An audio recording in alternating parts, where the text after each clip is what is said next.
All right, thank you very much for doing that. All right, so I'm going to need at least four, ideally 6 volunteers. And age doesn't matter. The Munchkins, if you want to come up, I'll need 4. From the show of non-hands, I'll just be happy with 4. So... Okay, Brother John. Ethan and Seth, I know you two are dying. You guys are always ones that... Come on up here. But you got to be on opposite sides. Like one over here and then one over there. Now, who's going to cowboy up and be with these boys? Gentlemen. No? Derek and Pastor. All right. Yeah. All right. Now, you guys go ahead and, Ethan, if you could just stand right next to Pastor and... All right. Yeah. All right. Check. All right, good. Now, I'd like you guys to face each other. Okay, come over here.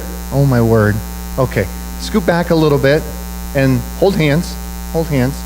Have you guys ever played Red Rover, Red Rover? Red Rover, Red Rover, rip your arm off the shoulder? Yes. All right, so we're going to just do it a couple times. I want you guys to play Red Rover together. And I want to see what happens here. So you guys go ahead and start it off.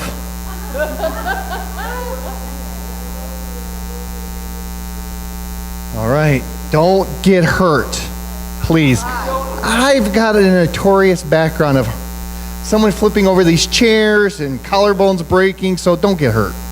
Go. Oh! Wow, that was pretty good. Well, okay, now go back over. Now, please, don't get hurt. That's not what I'm... All right, so now, this team do it. Oh, the strategy. Red Rover, send Derek on over. Oh. Oh, there's a good run. Clothesline. All right. No one got hurt, right? You all right? All right, so no one got hurt. You guys are... Okay, thank you for helping me out. You can be seated. Game over. No one's hurt. All right. Right, Sister Vicky. Do you want to come on up? We're stopping before someone gets hurt. Now, my chapter that I'm going to be covering tonight is the law of the Big Moe. And Moe obviously stands for momentum, which is exactly what you guys just witnessed from... Pastor's doing that. What you guys just witnessed from Red Rover. It's a game of momentum. Would you guys agree with that? Now, understand what momentum is. What's the definition of momentum? Momentum is mass, right, times velocity, okay? Not mass times speed, okay? Because I can do this really fast. But what velocity am I exerting? It's about a directional force, okay? So there's a difference between speed and velocity. Velocity is directional. Speed, you can just go everywhere. It has nothing to do with momentum. All right? Did you hurt yourself? It happens. I gotta catch my breath now. So that's the difference. And so that's what momentum is. Momentum is building something up. All right? And it's very intriguing if you do some studying. And one of my favorite classes in high school and in college was physics. In high school, I didn't get along with the teacher, and I got a D in physics. In college, I loved the teacher, and I aced it. So you figure that one out, because I certainly can't. So the law of the Big Moe says momentum is a leader's best friend. So now I'm going to ask you guys, give me an example when you experience momentum in your life, whether it be in church, at home, in your job, whenever it is. Now, ponder that, because I want to talk to you a little bit about different types of momentum and how is it that you would think that they have momentum and then they don't, or is momentum even all that important? Well, if you think about it, I'm going to give them a moment to ponder, because sometimes we need to think. Do you have an answer? All right, go ahead. I do. Okay, so it's musical. It's music inclined. And I remember when I was in high school having piano lessons, I hated it. I hated lessons. I hated practicing every day. But there was like this turning point when I was in high school. And suddenly I could play anything. I could play really well. It was like that momentum, the buildup of all the practice I did. And suddenly, whoo, it was just easy. And I saw the same thing in my son Jake when he was playing the cello in grade school. It's amazing how much more momentum you have when you practice. What a concept! You practice every day and you get better. I mean, really, it's for real. But I could see that momentum. He had a system every day, 30 minutes, and soon he just build, and poof, he was rocking that cello, if you rock a cello. But it was pretty fun to see him succeed and enjoy it. Does anyone else have something that they've experienced when it comes to momentum? John. Yeah, or the Game 5 of the World Series. It was just a slugfest on both sides. And then Game 6 was, so I mean, both teams were just, they even used that word, that both teams were just building on everybody's momentum. That is a great example. At no point did they believe that they were out, even if they were 4 runs down with a couple innings left. It was amazing to see that, oh, here they come again, and here they come again. And I think they set a record for amount of home runs in the last couple innings. 5 home runs? Yeah. And so it was crazy. That's a great example of momentum in athletics, correct. So as you guys are pondering, think about this. A train traveling 55 miles an hour can break through a 5-foot reinforced concrete wall without breaking a step, without slowing down at all. However, you take a cinder block and put it in front of one of those wheels of a train that's stopped and it won't get going. That's what momentum does. So how about another application in your life where momentum really took over? Sister Carol. Sometimes when we have church service, and Sunday nights are a good example of, pastor will have a message all prepared, and we come and start song service and do worship, and we worship. God comes and moves. Holy Ghost fills us all, and we just have worship and song all night for like an hour and a half, and pastor doesn't preach at all. And we just have an awesome service. And it just fills everybody, and we all feel like we were just given a good shot of yummy, yummy. Jesus juice. Yes, Jesus juice. Jesus juice. How about when the kids go to youth convention or youth camp or some type, and they come home on fire, and it just carries over to the church. I always love the next service after the youth get back, and you could just feel it in the worship. And that's spiritual momentum, or as we were growing up, Jesus juice was going on, because, I mean, they were on fire, and it was catching. Would you agree? All right.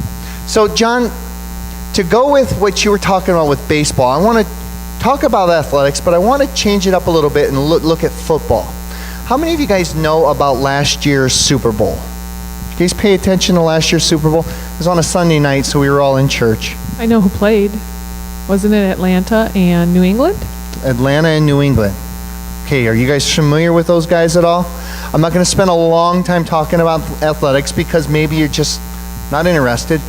But there was a really interesting thing that occurred during the Super Bowl, and it all revolved around momentum. So what happened was, at halftime, the Atlanta Falcons were beating the New England Patriots 28-3. So there was, I remember thinking to me and you were talking about how bad we felt. We felt so sorry for New England because this is a blowout. This is embarrassing. So the quarterback at New England is Tom Brady. Correct. The quarterback for Atlanta Falcons was who? Matt Ryan. Matt Ryan. Sometimes I remember people instead of teams. Okay. So Tom Brady's won Super Bowls before. He's pretty good. Yeah, he's pretty good. So halftime score was 28-3. This was the first Super Bowl that went into overtime. And this was the first Super Bowl that someone came back from a deficit more than 10 points. In fact, I have a chart, and I contemplated whether putting that up on the overhead or not, but there's a win probability that takes place. If you go to the whatever website for whatever sporting event, you can sit there and track the win probability. And with 9 minutes left in the game, Atlanta's win probability of the Super Bowl was 99.6%. At the time, the score was 28-12.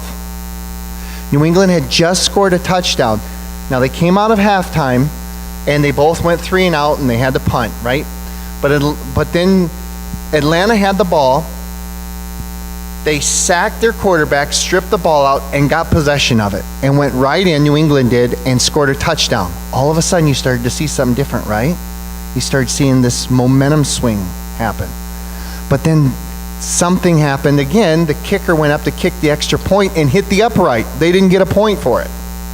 Right away, if you paid attention, you should have saw the countenance. It's like New England's was like, we can't catch a break today. Are you kidding me? We just scored a touchdown and we didn't get the extra point.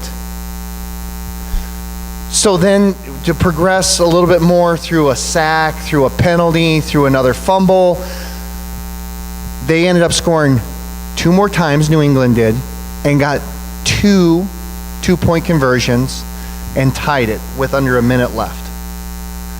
Won the toss for overtime, went down and scored a touchdown immediately, and New England wins.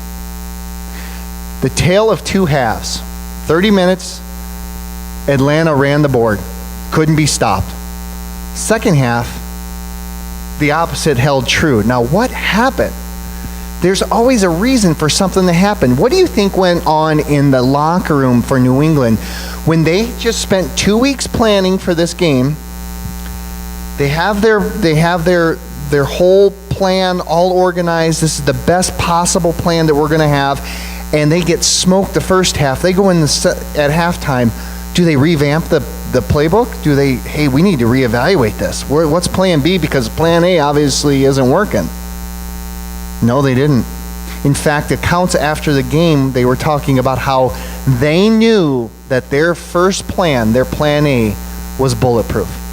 They just had to stay the course and execute. In fact, Tom Brady said that our mentality when we came out the second half was we're going play by play.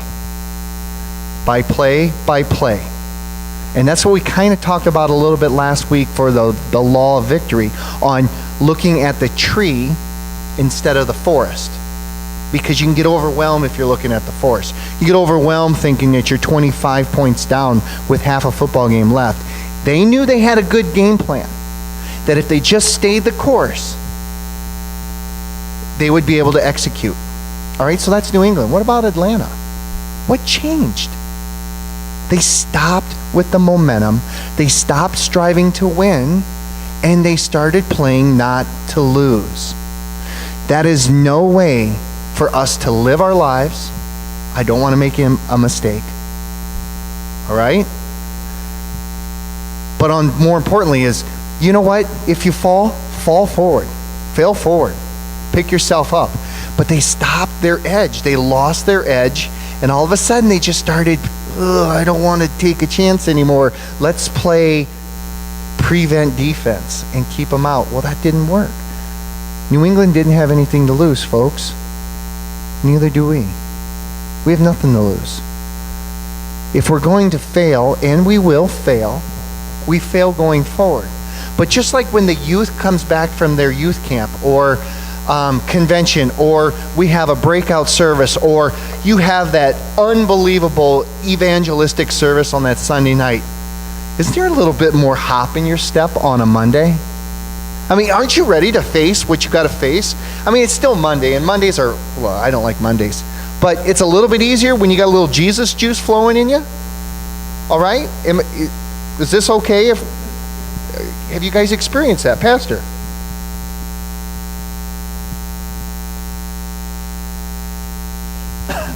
I think that's probably one of the most exciting times, no matter whatever it is that you're doing, whether it's sports or living for God. And I think that what happens, like what you were using this football example, is that even spiritually, you can build up so much momentum that you feel like you can coast.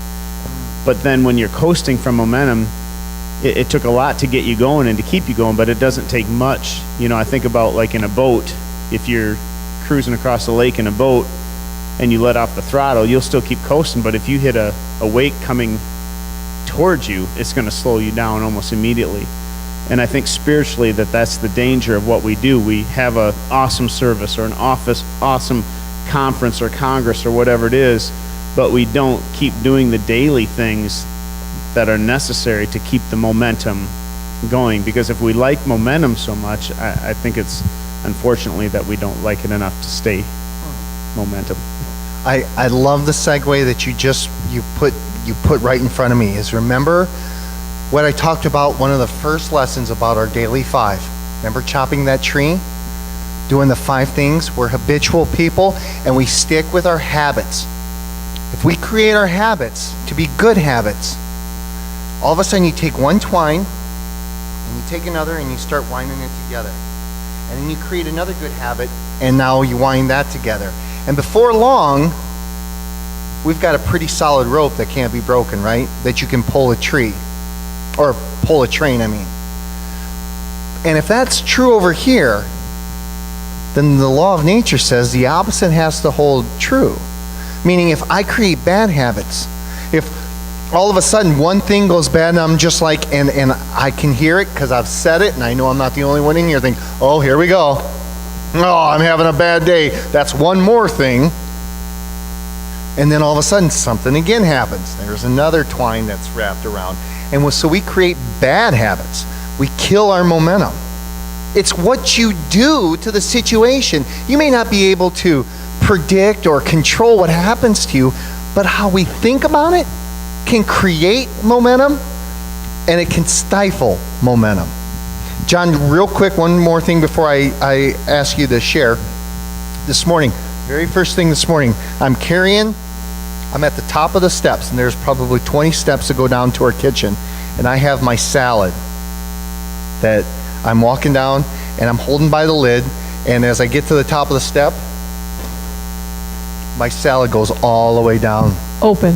With the lid popped off. So all You had a 20 tossed salad steps. today. I had a tossed salad. Salad was everywhere. And you know, that was just, I was actually one of the first ones there, but people were starting to come in and they're like, oh! And right away I'm thinking to myself, all right, you have a choice. Maybe the poker face didn't always show it, but I didn't say anything mean. I wanted to. But it's how we handle it. I didn't know that was going to happen, but that could have easily ruined my day. But it didn't. Okay, now, for every one of those stories, I can give you 10 of the other way. So I'm not perfect. Don't worry about it. I know you guys don't think I am. But it's how we handle the situation. You creating good momentum, or are you going to create bad momentum? Johnny? Well, just to add a little, like, use Pastor's analogy that, well, like a train. You get it up to 100 miles an hour, and all of a sudden you take power off. You still have the momentum, but it's slowing down. You have to keep power on to keep the same amount of momentum. You're exactly right. You have to keep your foot on the throttle, so to speak, right? Which is what we saw in the Super Bowl, Atlanta not do. All of a sudden they were more of, hey, let's protect instead of going after it. And it changed the whole face of the Super Bowl. There's people who live their lives that are in the Hall of Fame that never made it there. You can't afford to live your life like that in football. But guys, this is what I want to introduce to you tonight, something that we all know. We can't live our life like that anywhere. That was not ever your design, to live a safe life. Otherwise, why would you ever leave the house? Why would you ever carry the cross? Not one time in the Bible does it say that it's tiptoeing through the tulips by sharing the gospel of Christ. In fact, if we look back at what it was like for the disciples, they didn't always have a great life, did they? They sure didn't end their life in a great note. But it didn't stop them. You want to talk about a momentum movement? let's talk about the gospel being spread all over the world. Starting from one person, carried on by 12 trusted advisors. There is a momentum going on, right? Was there someone else that wanted to share something back there? I thought I saw a couple. All right, so I want to, in the next few minutes, just kind of talk a bit about a biblical application. And it's like shooting fish in a barrel because there's so many examples in the Bible of momentum. If you just look at it, you think about momentum and you start reading the Bible story and you think, wow, that's an example of momentum. Let's talk about Moses and the spies that went into Jericho. Or, I'm sorry, went into Canaan, right? Now, everyone, put your hands up like this, and I want to teach you something. So, put your hands up like this. All right? So we're going to say, I'm going to do it first, I'm going to ask you this, all right? 12 men went to spy on Canaan. 10 were bad, and 2 were good. What did they see when they spied on Canaan? 10 were bad, and 2 were good. That's it. Some saw giants great and tall, some saw grapes of wrath did fall. 12 men went to spy in Canaan, 10 were bad and 2 were good. All right, let's do it again. But we're just going to do 12 men went to spy. 12 men went to spy on Canaan, 10 were bad and 2 were good. What did they see when they spied on Canaan? 10 were bad and 2 were good. Some saw grapes of... All right, a little bit faster. 12 men went to spy on Canaan, 10 were bad and 2 were good. What did they see when they spied on Canaan? 10 were bad and 2 were good. One more time. Faster. 12 men went to spy on Canaan, 10 were bad and 2 were good. What did they see when spy on Canaan? 10 were bad and 2 were good. Some saw giants great and tall. I saw some people like, forget it. Thank you for indulging me. What did that have to do with momentum? Nothing. Oh, you But- had momentum. The faster you went, the faster Yeah, you went. right. Well done. I actually had negative momentum because more people just put their hands down. So when the spies came back, 10 of the 12, that is, man, I even did the computation. 86%, I think, 86% of the spies said, this is a bad situation. How much momentum did they have at that point? Not much. did they? Negative momentum. They had negative momentum, right. But let's fast forward to when Joshua sought after God's face when they came up on Jericho. And Joshua he had the message from the leader on what to do. And that's what started the momentum. Remember the law of the picture, the first follower? The leader's important, but then the first follower was equally important because that's where the buy-in happens. You see how we're going through all the other laws that we've learned? The first follower followed, created momentum, and then the buy-in happened behind them. To the point where the people of Israel were marching around Jericho one time for 6 days, and then what happened on the 7th day? They did it 7 times. And then what happened? They all shouted, and the walls fell down. Do you know, I did research getting ready for this lesson tonight, and they actually excavated this. Imagine this, that everything in the Bible was proven absolutely correct. In fact, Rahab, they found Rahab's house was actually supported by one of the walls. And they said through an earthquake or whatever, they thought it was an earthquake that created that the walls came down. Rahab's house was untouched.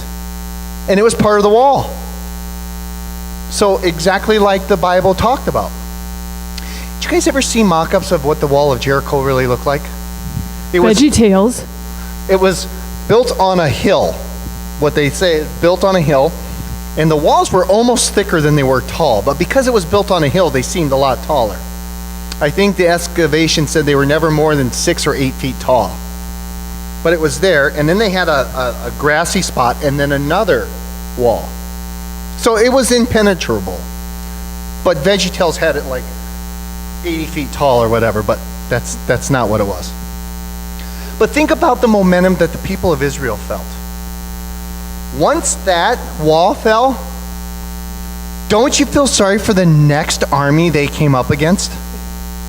Let's think about that for a moment. They made it through Jericho.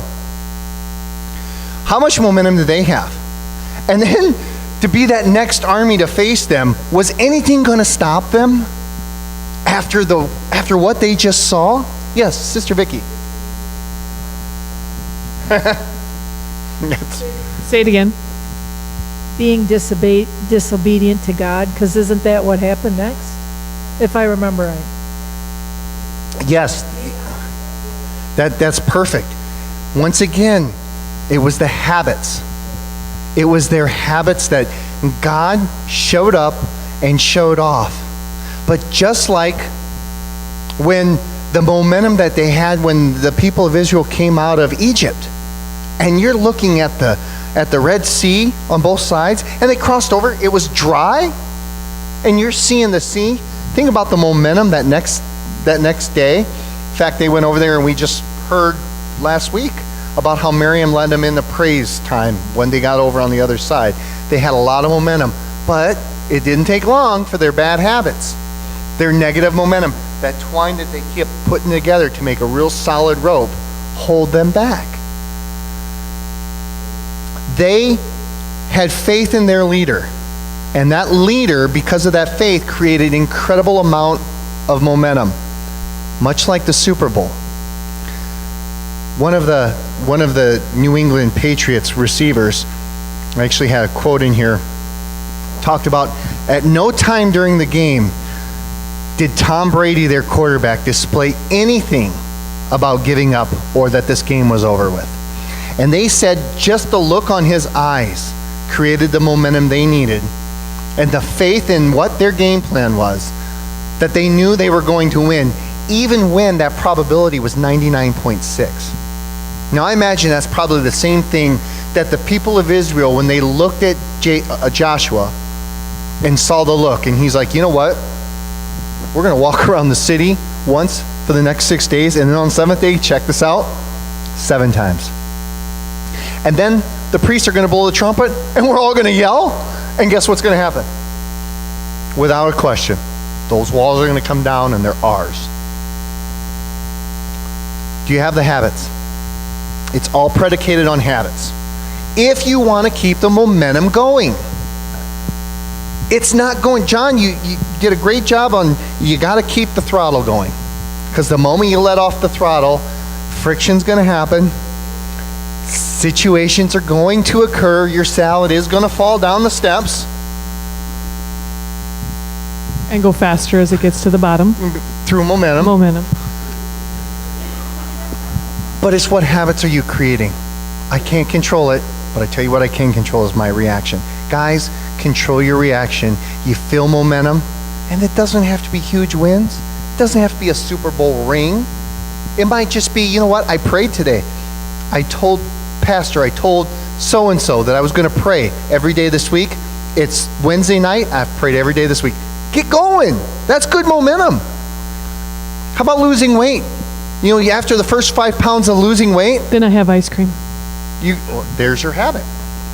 So here's a question I have for you is why do we ease up when the momentum's going?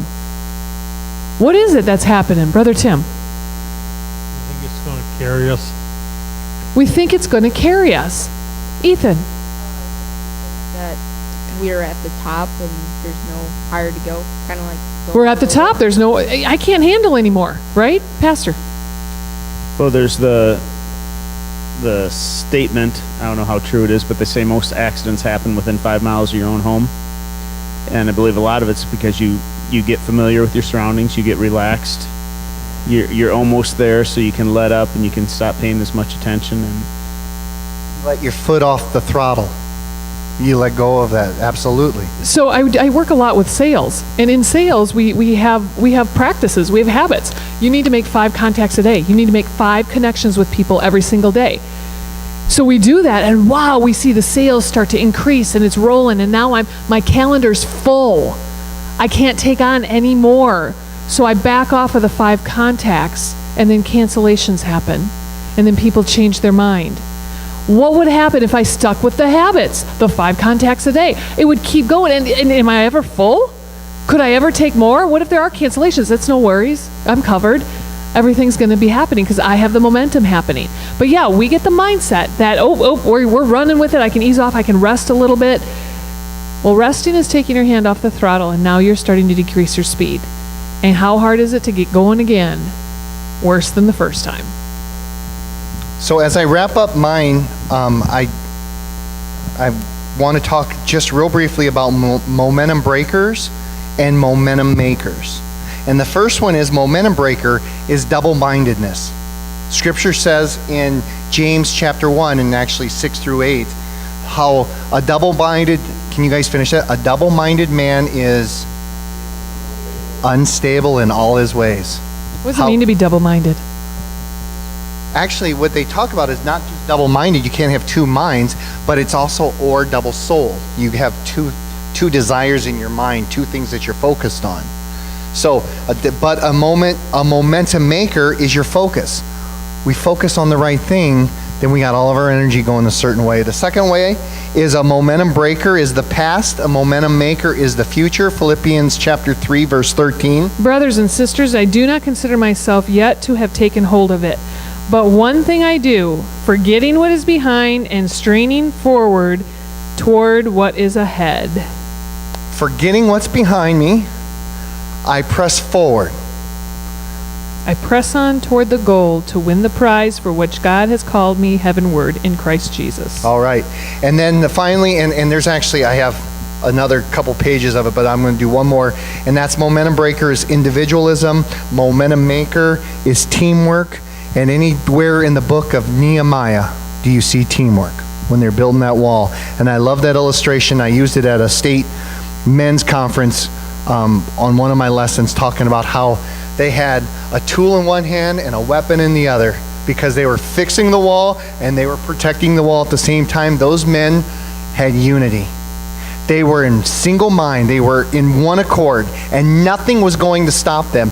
And those people were doing what they needed to do. It would have been much easier to drop the sword and just worked on getting the wall built. But they did what they had to do. They were focused. It was a team effort, and they didn't worry about what was behind them. We have a job to do.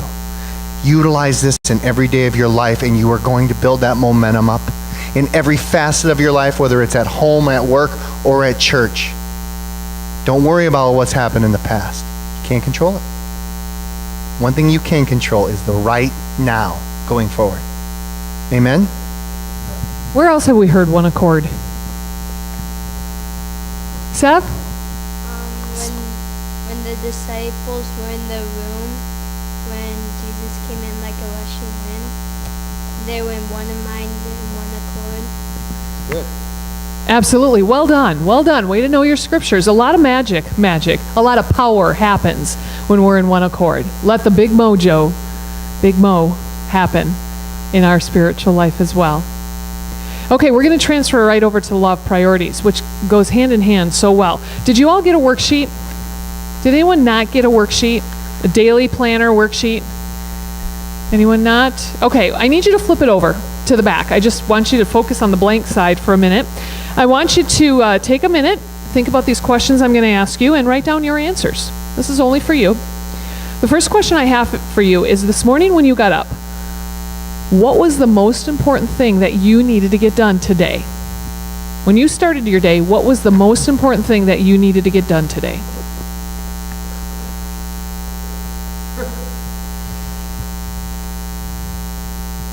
Once you write down that most important thing, ask yourself, did I do it? And at what time did I get it done?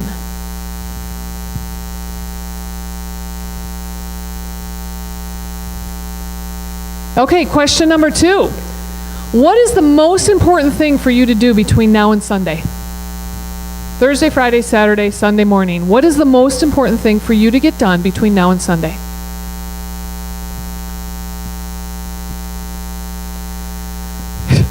Jason's like, I don't know. I saw it. I saw you say that. I don't know. Think about it, though. Between now and Sunday, what's the most important thing for you to get done? And when are you going to do it? Write that down as well. When are you going to do it? Get a deer? Is that the most important thing? Okay. All right. And then question number 3. What is your purpose in life? Why did God put you here? What's your purpose? What's your passion? Those could be 2 different answers or the same. Do you do something every day toward your purpose in life? Did anyone have troubles answering any of these questions? What's that? Answering any of the three. Have you ever put thought into any of these questions? We're going to talk about law of priorities here. Law of priorities. Have you ever thought about what is your priority in life? What's your priority in the day? What's your priority in the week? What is the most important thing that you need to do? Our CEO tells all the leaders we have 3 things that we need to do. As a leader, we need to take care of current customers, go find new customers, and develop our team. In other words, we need to customer service, sales, and team development. Every single day, I should be doing something toward all 3 of those categories because that is coming from my leadership as the most important thing in my job. What time of the day should I be doing that? There's a lot of concepts out there. One of them is called Eat That Frog. You guys ever heard of it? What does it mean to eat your frog, Sister Schmidt? So Mark Twain actually said, when you get up in the morning, pick the biggest, ugliest frog and eat that first, because the rest will look like a piece of cake. So relate that to your own job duties. You know what? Pick the biggest, ugliest project of the day and do it right away. That's when your brain is freshest. I came in one day to work, and I had a class at 10 o'clock, and I had 0 preparation for the class. I was not prepared at all. Normally what happens when I sit down at my computer, what's the first thing I open? Any idea? Email can suck my whole morning away and my afternoon, and I never get to the project. I didn't have time for interruptions that day. I got in, I shut my door, I set my phone, I did not even open my Outlook, and I timed myself. It took me 80 minutes to successfully create content for the upcoming class. Talk about Big Moe. I was ready and excited. Let's go teach this. And at that moment, I had to open my email to send an email regarding the class. And when I opened it, I had 15 unread messages. That is like, seriously, 15 unread messages? Hello, we need to get to those as soon as they come in. That's just the world that we live in. Well, I timed myself. If I would have let each one of those emails interrupt me during those 80 minutes, at least 1 minute per email, at least 15 minutes would have been added to my time. Instead, it took me only 7 minutes to get through those 15 once I batched it and prioritized my time. I saved myself 8 minutes by not letting that interrupt me. Have you done anything lately without looking at your cell phone every 2 minutes? I watch young people study, and it drives me nuts because they'll read, and then they'll go Snapchat somebody. And then they'll read for 2 more minutes, and they'll go send an email. And then they'll read and start laughing because, oh, somebody just posted this. Hello, where's the focus? Where's the priorities? You're never going to get anything done if you don't put focus on it. And if you have a purpose in your life, if you know the purpose in your life, and you do not put it into your calendar every day, there's no Big Moe happening. Every day, do 30 to 60 minutes of your top 3 priorities, period. I don't have time for that. Well, then you're not fulfilling your mission. Can I just say also that I am so tired of hearing, well, I'm too busy, or I don't have time to that. Because everyone has 24 hours in a day. And you look at some peer of yours, and they're getting it done. Guess what? You can get it done. But every time that you say yes to one thing, you are saying no to another. You have chosen to not give yourself enough time. Other people seem to do it. Why aren't you doing it? And I hate that. Well, I didn't get to it because I didn't have time. Yeah, you did. You chose. You chose. You chose how to spend your time. And if you never think about what your priorities are, last night one of your priorities might have been, I need to read my chapters. I want to read the chapters before I get to church. That may have been a high priority if it wasn't already done. When you have the concept of prioritizing your day, there's power that will be happening in your life. There's a thing called the Pareto principle, the 80-20 rule. And what it says is that 20% of your products will bring in 80% of your sales. 20% of your activities make up 80% of your day. If we can take our 80% of our time and focus on the 20% of our priorities, we'll have some Big Moe happening. It's okay to not answer a phone call when it rings. It's okay to not look at an email as soon as it comes in.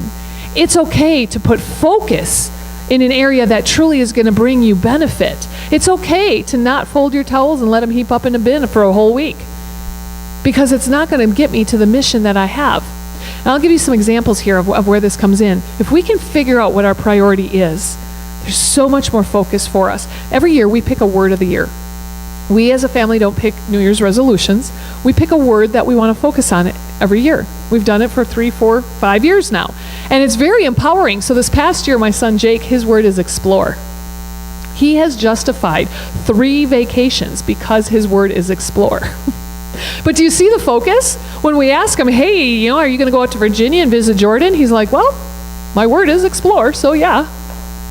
That focus, that priority, it's helped him try new foods this year. Come on, and here we are. Come on, Jake, your word's explore. Why don't you try this guacamole? And he does, and he kind of likes some of the things that he tries. But it's focusing him in on what he truly wants his goal to be this year. My word this year is develop.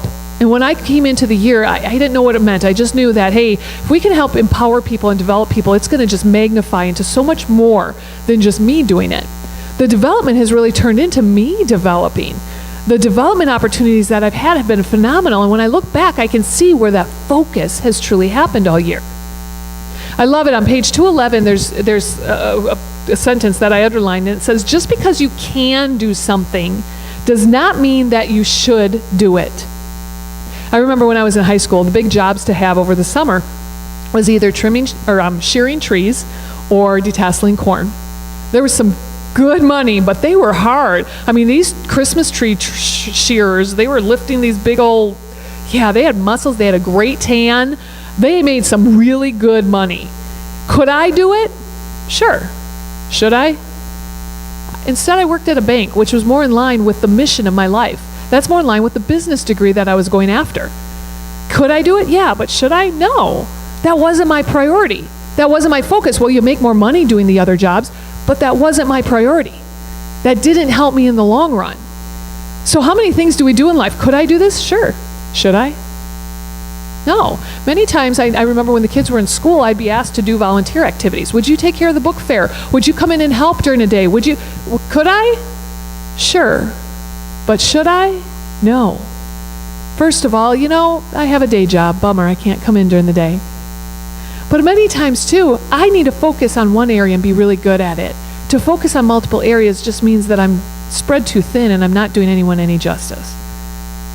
With our priorities, with the things that we need to do, with that focus that we give, I'm going to share with you a scripture in Acts. Acts chapter 6, verses 1 through 7. We're talking about Peter here. Peter's primary priority was to deliver the truth of God's word. That was his focus. That was his priority. But watch what happens. In chapter 6, verses 1 through 7, it says, in those days when the number of disciples was increasing, the Jews among them complained against the Hebraic Jews because their widows were being overlooked in the daily distribution of food. So the 12 gathered at the disciples together and said, it would not be right for us to neglect the ministry of the word of God in order to wait on tables. Brothers and sisters, choose 7 men from among you who are known to be full of the Spirit and wisdom. We will turn the responsibility over to them, and we will give our attention to prayer and the ministry of the word. This proposal pleased the whole group. They chose Stephen, a man full of faith and of the Holy Spirit, also Philip and others. They presented these men to the apostles, who prayed and laid their hands on them. So the word of God spread. The number of disciples in Jerusalem increased rapidly, and a large number of priests became obedient to the faith. Peter's focus, Peter's priority was to share the truth of the word of God. But the Jews were coming to him and saying, hold on, the widows are not being treated right. They're not getting the fair amount of food. Here's something you better deal with, leader. Peter was wise enough to say, I think this is important, but I'm not going to change my priority. We'll have Stephen take this on. Talk about empowerment, right? But look what happens when Peter had his priority. Could I do it? Yes. Should I? No. Because it's not part of my priorities. Does that make sense? So when you look at this worksheet here, I challenge you. I have 10 spots here in the first column for you to write priorities. Only 3. What are your top 3 priorities tomorrow? What are your top 3 priorities every day? There's so many different levels here. You know, what's your purpose in life? What are your top 3 priorities? The calendar or the time frame's over here on the right. When are you going to do it? I did some evaluating when I read this chapter a few months ago. And there's actually an exercise on page 211 where John Maxwell was kind of reordering his priorities. He was writing things down. And I thought, you know what, let's talk about my priorities. Let's really think about this. What are my priorities? During my day job, I train people, I coach, I do planning to make sure we're prepared for the next adventure happening, and there's some execution I have to do. There are some things that I have to do. But when I prioritize those, coaching's number 1. Planning, the doing, and then the training. I love to train. That's my passion. I love to train. But suddenly it's my 4th priority. And what I really saw when I did this exercise for myself was I need to empower my team and build them up and lead them in this so that we can spread further. So that training truly can happen amongst 500 plus employees, because I can't do it alone. Coaching might be my focus now, but I need to empower to train. It was revelatory for me because I always thought my purpose was training. Well, I wasn't doing the right order. I wasn't using the right strengths, and I was not empowering the team to build it to something greater. Has anyone ever thought about your priorities in your day? Have you ever put thought to this, to think, what's your purpose? What's your priority? And what do you do for that purpose? Any volunteers want to share? Sister Schmidt? So today, always first things first is get up and pray and spend the time with God, because if that doesn't happen first, then you never know Eat the frog. what else is going to happen, right? Not saying that's a big ugly frog, but yeah. No, that's the, I think the more that you do it, the more you fall in love with the time that you spend with your Almighty God.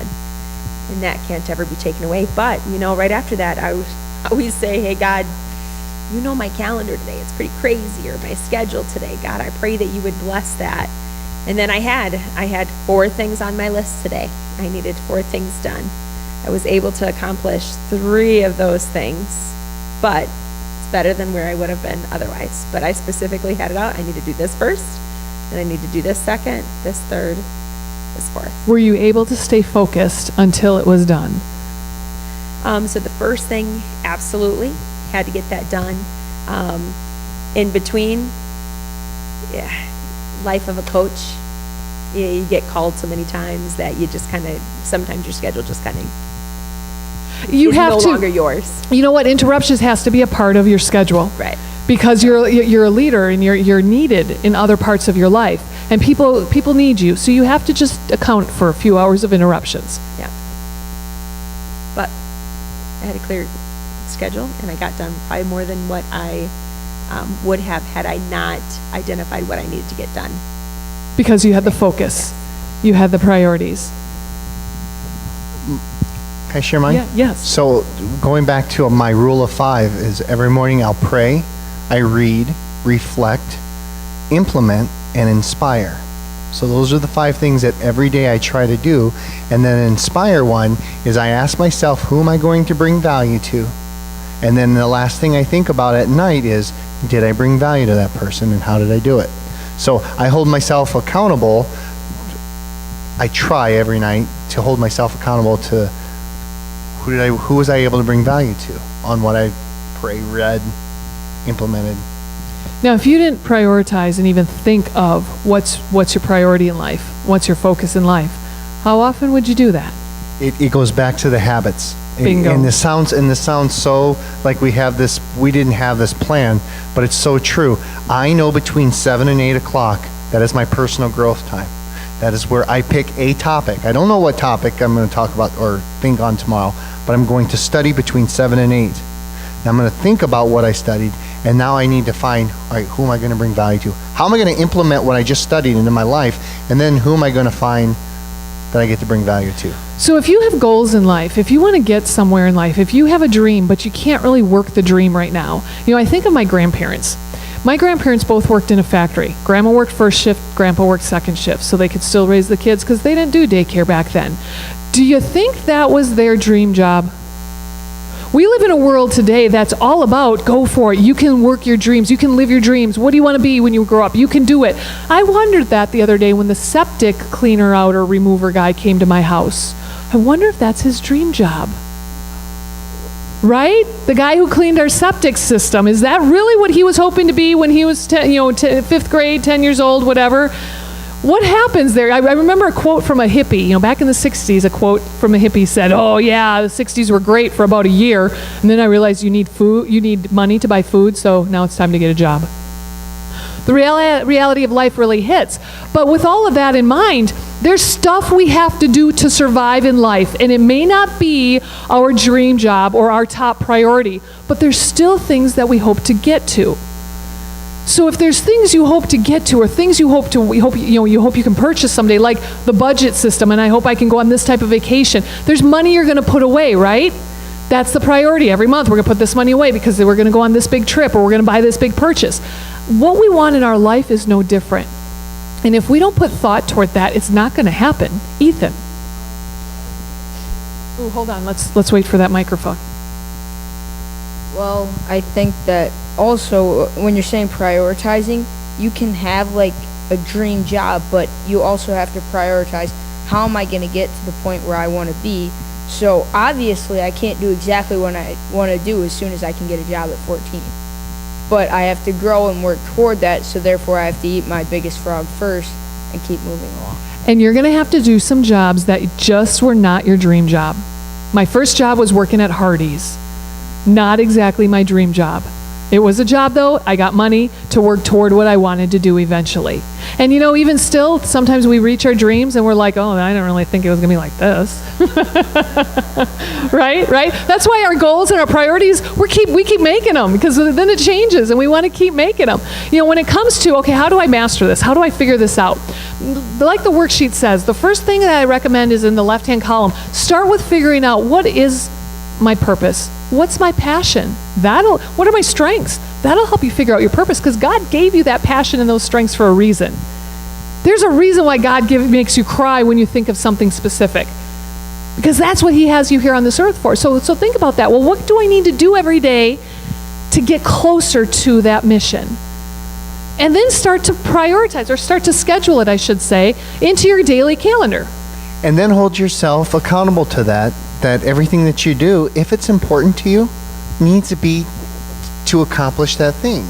So if my goal is to have X, I shouldn't be dabbling over here with Y. I need to be focused at that. People do it all the time, and that's why they may not seem to achieve their goals. But if it's important, keep it front of mind. So once you start figuring out what my priorities are and what can I do every day, 30 minutes every day toward that, then it goes back to the habits that Brother John mentioned earlier. It goes back to our habits. But do you also remember the double D's, the 2 D words to guarantee success? What are they, Pastor? Right, so the S should be between the 2 D's. So decide, create a system, and stay disciplined to it. This little calendar or time frame on the right-hand side, that's your system. And guess what? If this is really our passion and our purpose in life, it's exciting and we like to do it. So get your system in place. Create the habits so that the Big Moe starts happening. And we start, like you said, Sister Schmidt, the more time you spend with God, the more like you enjoy it and crave it and want more of it. So the momentum's happening. Create the habits. Stay disciplined to them. And over years, sometimes it's years, we'll start to see, wow, my dreams are coming true. We watched some home videos a few weeks ago. We found a home video where we were putting together our Christmas tree in the front room, and the kids were probably like 1, 3, and 6.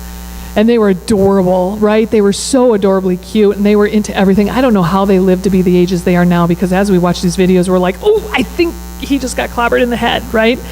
But as John and I are focused on this Christmas tree, we're putting it up. The Christmas tree back then was falling apart. John says, what did you say? I can't wait till we're rich and we can buy a new tree. We just threw that tree away last year and bought a new one. We're rich. We finally hit it, right? right? But that was our priority. We just want to get rich and buy a new tree. But you see, over time, we do meet our goals subliminally. I guess I wasn't focused on that one totally, but it's funny how that works. But we do meet our goals if we're focused in doing something every day to put money away or to work toward our passions. It will happen, even if we have to do some things we don't really want to in time period. What do you guys think? Priorities. I love this law. I see the power. Sister Schmidt, what do you think of this law? She's an orange and hates this law. Why do you hate the law? Because I don't want to be constricted. I don't want to have to do Be restricted. This is empowering. This is powerful. You. No. What we just saw, when you're focused in on your mission, you're going to get to do what God has for you. I know, but not really. So I do it because I know it's good for me, but it's not my favorite thing to do. So naturally, it's not a connection, but you're the one who just said the more time you spend with God, the more you want it. So you see the value of putting that priority right away in the beginning of your day. No, that's because I want to spend time with him. It's not because it's a priority. It's because I want to. You know what I mean? It's not sometimes because, our priorities aren't really right. passion-driven. They are just a need, right? I get it. Yeah, but no, it's work for me. It truly is work, but I have to do it because it's not innate in who I am. So If this whole concept, I can hear people thinking, because I would think the exact same thing. because you're orange. Because I'm orange as well, and I just priorities, whatever. Let's just go out and have fun. But you're right. It does work. It's chopping that tree every day. It does work, and if it were easy, everyone would do it. But the problem is, it's not.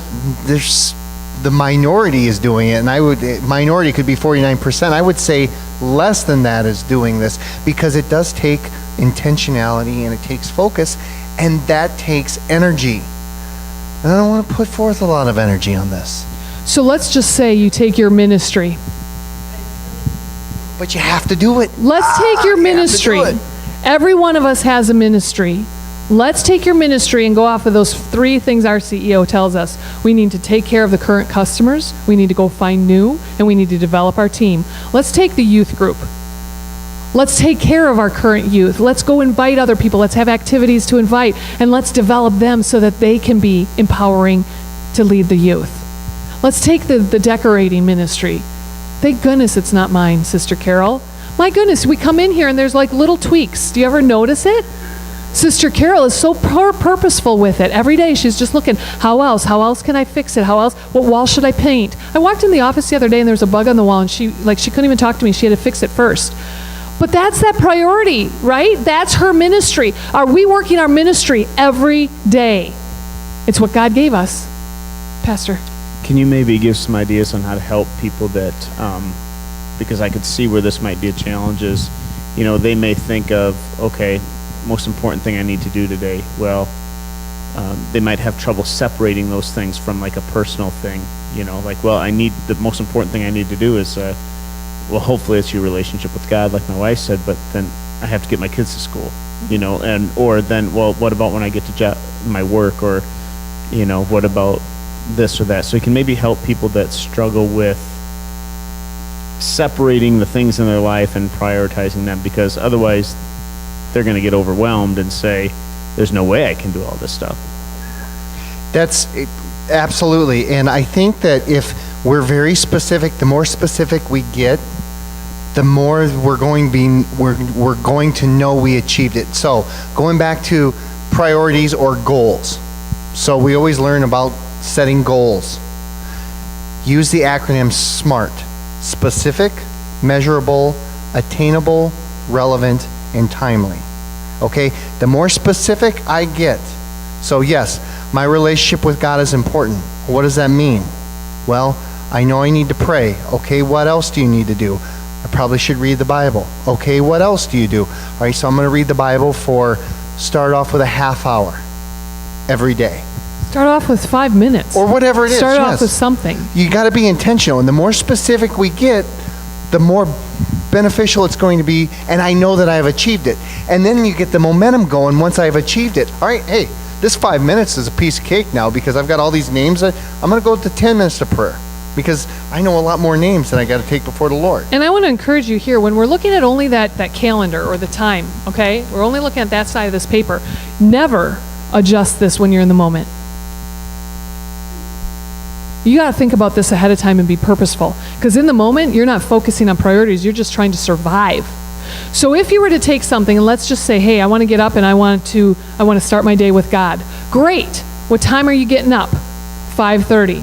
Awesome. 5:30 to 5:45, you're going to go into your prayer time and your reading time. 5:45 to 6, I'm going for a walk. I need to get the dog out and I need a little movement in the morning. 6 o'clock, I'm going to wake my family up. We're getting up there in the hallway for prayer together. 6:10, I get in the shower. 6:30, I leave the bathroom because I'm now ready. I go downstairs, I make my smoothie. 6:40, I leave the house. I'm to work by 7.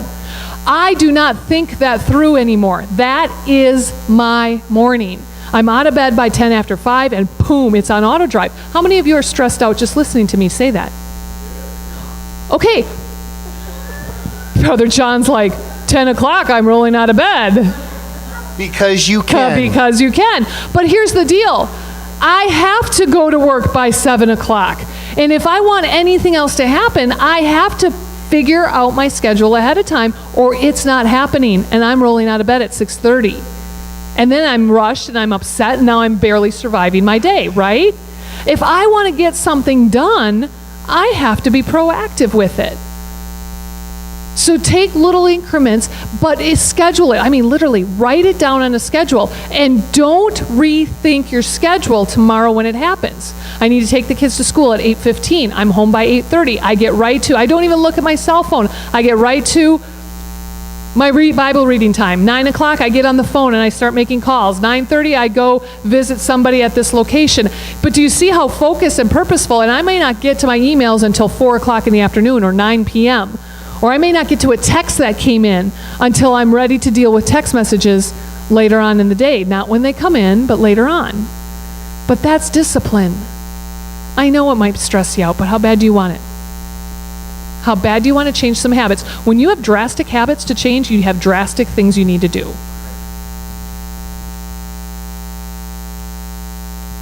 Pastor, is that what you were hoping for? Yes, no. Brother John? You sound like you got a very busy day. How do you put out fires? Because they're going to happen. Absolutely. You can't plan for them.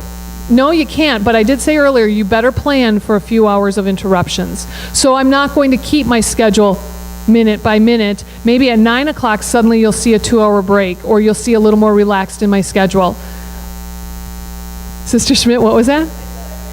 I wish, right? Right. Because I get it. Stuff's going to happen, and we do have to quickly convert to the new schedule or the new needs.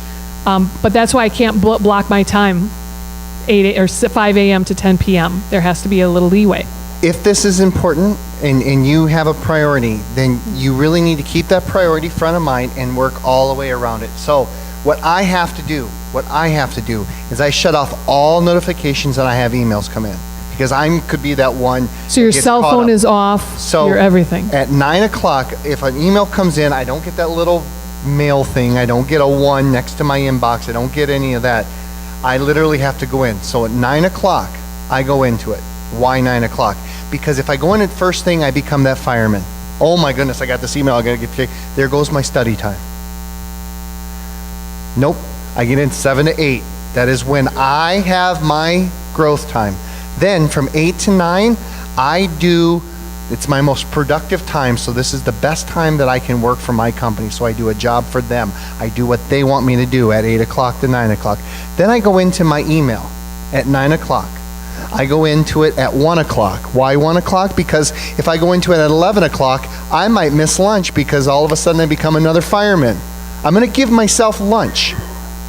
I'm going to address it at 1 o'clock. And then at 4 o'clock. Why 4 o'clock? Because if there's a 911 from one of my clients, I can address it before I go home. I owe it to them.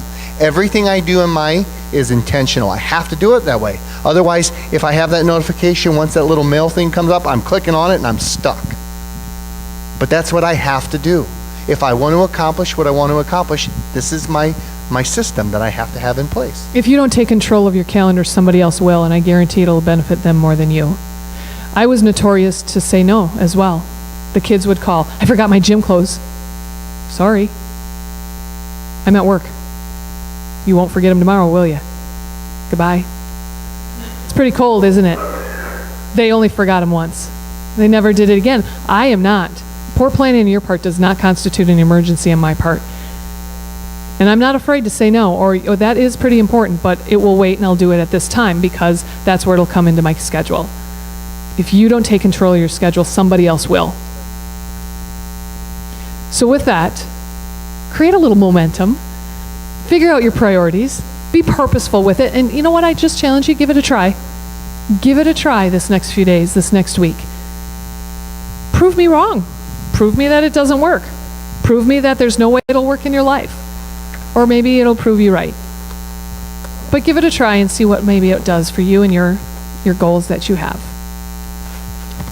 Any questions or thoughts before we end for the evening? All right. Thank you for interacting. Thank you for your questions. Next week, we have 2 more chapters, and I forgot to look real quick. What are the next 2? Laws of, say it again? Sacrifice and timing.